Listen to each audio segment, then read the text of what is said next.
Hi everybody, my name is Adiola Davis. I'm a volunteer for the Take It Back campaign. I'm here with presidential aspirant Omoyele Sowore. They just corrected me yesterday, it's Sowore. And we are heading to the City Hall downtown Toronto, Canada. And I'm here to read your questions and read it out to him so he can respond. So guys, if you want to start posting your questions, so Omoyele Sowore can answer.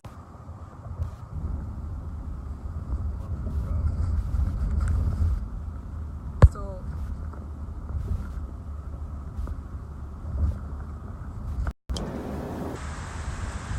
hi, good morning. Good morning. Take It Back movement people all over the world. We're right now heading coming to the City Hall in Toronto, where we're meeting with city officials. And at 12 noon, we'll be having a town hall meeting here. So I just want you to have a little bit of feel and look of Toronto.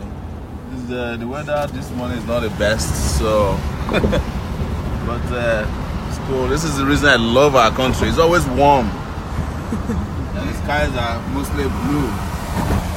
But in this part of the world, nothing like that. So I just said let's talk to you about on our Take It Back TV. Okay. You might have questions for us as we take it back in Toronto today.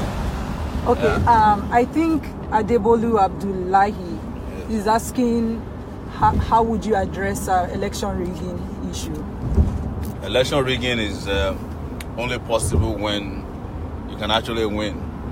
But the opportunity we have now is that we have young people following us, and we expect that they will be resolute. They will stand with the election results from where the voting is taking place. We use technology, your devices to capture it at the level of the ward. And after the ward, I think you go to the local government. From the local government, you follow it to the state, and you follow it to the federal.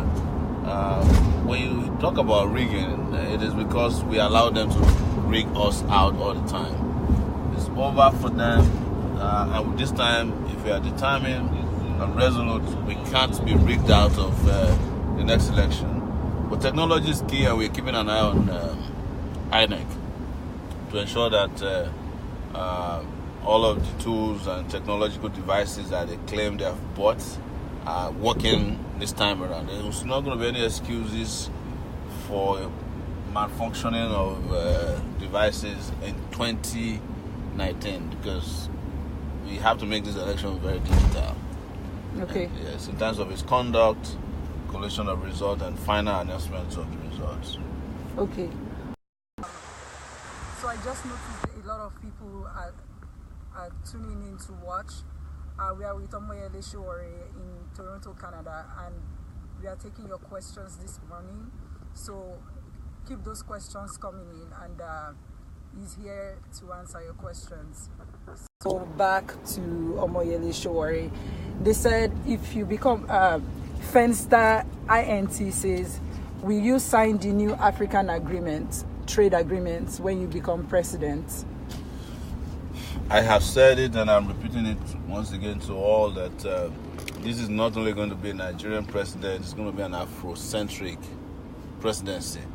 It's going to be a Pan-African, and a Pan-Africanist in the seat of power in Nigeria when we get elected next year. So trade agreements that will favor Africans will allow Nigerians to expand this ability to do business across Africa and the world will be something that will favorably sign up to without delay. What we learned from the last time was that it was not signed because some monopolists and oligopolists that are controlling the Nigerian government did not find it favorable to them. So we already have our businessmen producing cement all over Africa. We can ship a lot of things and to sell in Africa. We should not allow the African market to be conquered by the West alone. Nigeria should be a big, major player within the African commercial space. Okay. Someone here is Daniel or Dion is asking, how would you handle corrupt officers, even those that have youths working for them? I guess it's trying to ask, how would you convert the youth over? And that bleeds into the second question also. Someone is concerned that how would you handle election rigging in regards to politicians recruiting youths to carry out their acts for them? So that's more like 2 in 1. So question number 1, handling of corrupt officers are very easy things to do for me. I have 12 years of history handling them on my own, using technology. The website Sahara Reporters is well known as an offender of corrupt politicians. We have exposed thousands of them, and this is the website I founded on my own. And I've often been critical of how corrupt officers are handled by our security agencies. So I'm going to be very tough on corruption. There's nobody that's in doubt about it. And the youths that are working for corrupt people will be treated the same way, with the same gravity or gravitas that are visited upon their principals. We would make the security agencies work for us, work for the Nigerian people. So it's not going to be, things will never be the same again when we come to power. Corruption will be reduced drastically. We will fight it with technology. We will fight it with the help of security agencies, and we'll fight corruption morally. It will be a thing of shame to steal in this country when I come to power. When I'm elected to office, when I sign, when you say you come to power, it makes you sound like some kind of a military dictator, and I hate that, how it feels. Okay. Ade Olabanji wants to know what your strategy is to capture the votes of older people, because we can't have a good Nigeria by ignoring the older population. Our agenda is to actually care for the aged through social security system for them that we will explain later. But what is priority for me right now are all those old people who worked their behinds off for Nigeria and are not being paid their pensions. So it will be a priority for us to pay them their pensions and gratuities on a regular basis. It's a crime to work for a country for 35 years, and when it's time for you to get paid just a small pension, some criminals are just stealing the pensions meant for our old people. And we have to provide facilities for people who may not get care from their families. We have to provide homes where they can be catered for in partnership with the private sector. These are things that we're bringing back from our 19 years of exposure to the world. We see these things work in other places. We must be able to bring it to Nigeria. We're not against old people who have done what is right. We are against all those people, all these old people who have been leeches on Nigeria, on Nigeria resources. So it's, adult care is going to be a priority for us. We'll care for our old people. But how would you get them to vote for you? We'll reach out to them. They're hearing us. Your kids are on this, and they're telling them, "Daddy, Mommy, Sowore near the booth." That's the Yoruba one. It's true. Okay. So we are here in Toronto, Canada, with Omoyele Sowore. I'm a volunteer for the Take It Back movement, and this morning we are doing something a little bit different. We are looking through your questions that you're asking Omoyele Sowore and comments, and I'm reading it out to him. For questions, you would answer, and comments, you would just give his feedback or thoughts on that. So a lot of people have joined since we started this live video. Please send in your questions. This is an interactive section with Omoyele Sowore. So Adelani Akama wants to know, what's your opinion about expatriates taking Nigerian jobs? They are mostly managerial, administrative, even technician jobs. Mm-hmm. He said you should also note that this includes major jobs handled by Chinese contractors, penetrating and taking advantage of our poor youths for stipends. Yeah. So what are your thoughts on that? So our policy will be Nigerians first, and I have lived in the U.S. for 19 years now. Well, I've said North America. And one of the immigration policies has to do with anybody that you are going to hire and bring on a visa, a work visa. You must be able to prove that you can't find an equivalent of that person in the country.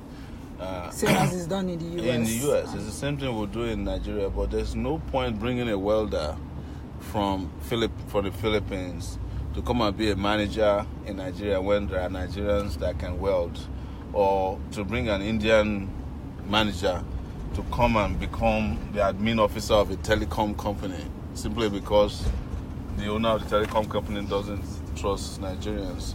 So let's just take you through Toronto downtown area. We want to wind down. These are places that make us. These are ideas we can bring back home. And you saw there, people are protesting. They're protesting all the time. Things looks all right around here, but people are still protesting. They're exercising their right to protest all the time. Since downtown Toronto. Anyways, going back to that, yes, we would not allow the expatriate quotas to be abused. We will look into it. Part of my strategy is to set up, I think that our immigration department is also not equipped enough to understand who should be an expatriate.